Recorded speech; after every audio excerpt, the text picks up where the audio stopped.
বিভিন্ন সময়ে নানা রঙের জ্যাকেটে নজরে আসেন ভারতের প্রধানমন্ত্রী নরেন্দ্র মোদী। ব্যাপকভাবে এই কোট জনপ্রিয়তা পেয়েছে ভারত জুড়ে। তবে অনেকেরই দাবি এই ধরনের জ্যাকেট জৌহর কোট হিসেবেই পরিচিত, আর সেটাই নিজের নামে ব্র্যান্ডিং করে দিয়েছেন বিজেপি নেতা। তবে মূল ঘটনা কি ছিল তা নিয়ে বিস্তারিত জানিয়েছে ভারতের এক বিখ্যাত পোশাক প্রস্তুতকারী সংস্থা।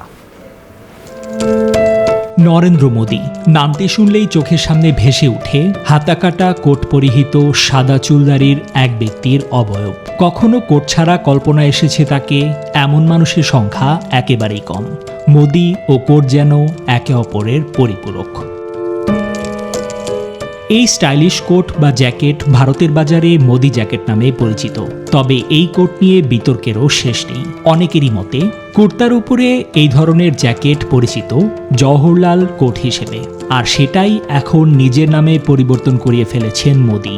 তবে এ নিয়ে সাফাই গিয়েছেন ভারতের জনপ্রিয় পোশাক প্রস্তুতকারী সংস্থা জেড ব্লু লাইফস্টাইল। সংস্থাটির ম্যানেজিং ডিরেক্টর বিপিন চৌহান বলেন, নেহেরু জ্যাকেটের থেকে এটা আকারে একটু বড়। নেহেরু এমনকি সর্দার পটেলও পরেছেন এ ধরনের জ্যাকেট। শুধু সাদা ও কালো রঙেই আগে নেহেরু জ্যাকেট মিলত, কিন্তু মোদি জ্যাকেট পাওয়া যায় নানা ধরনের রঙে। তিনি আরও বলেন, নেহেরু জ্যাকেট পরতেন সমাজের উচ্চবিত্তরা, কিন্তু সাধারণ মানুষের মাঝে এটা জনপ্রিয় করে তুলেছেন মোদি।